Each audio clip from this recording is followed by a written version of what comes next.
Man Life အသင်းနေရလဲအပြည့်အိုး6စုံမြောက်စုံကြီးလို့9သိန်းတောင်ခြေတံပေးတယ်စမိုင်းတိုးတယ် bounce ပြီးတော့နေတလုံးပစ်ခွဲတယ်လွယ်နေတော့မယ်ရှိတာတွေတော့သိနေပြီ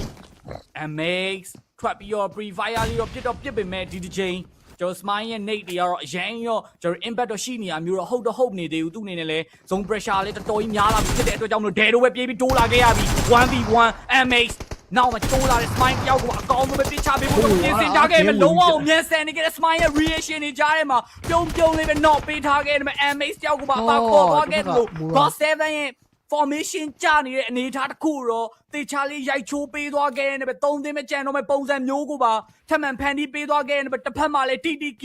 Super A1 တို့အကုန်လုံးပဲတယောက်ပြီးတယောက်ကိုပါဖျက်ချပေးထားတဲ့အခြေအနေမျိုးမှာ God 7 Chicken ရရှိဖို့အတွက်ကိုတကယ်ကို error အကောင်းဆုံးရုန်းကန်နေပြီဗျ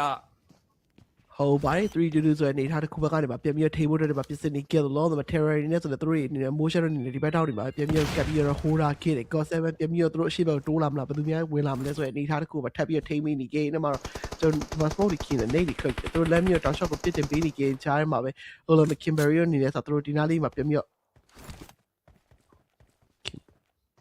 ဒီရောက်ခုသူတို့ဘယ်လိုမျိုးဆက်ပြီးတော့သူတို့ရွှေ့လာမှာလဲကျွန်တော်ကြည့်ရမယ်ပေါ့နော်ရှင်းလုံးအိုးချင်းပါ3ယောက်ကလည်းကြောကြီးပေးတယ်အမရာကြောကြီးကိုဖွင့်ပြတာဒီမှာပဲကြောတယောက်ကို knock ပြီးရင်တော့ဒီမှာပဲထပ်ပြီးဘေးဘက်ကနေပြန်ထပ်ပြီးရှိနေကင်းထဲမှာတော့7ဘက်ကနေလည်းပြန်တယောက်ကတော့ထပ်ပြီးရှိနေကင်းပြန်နေဒဲဒီမှာပြန်knock ချပြီးတော့ fire ပဲခေါ်ပြီးနေကင်းလို့ loss မှာနောက်ဆုံး Kim Rex ဒီနေ့ဒီဘက်နောက်ထပ်မှာပြန်ထိနေကင်းရနေကမှထပ်ပြီး light ကျလာနေကင်း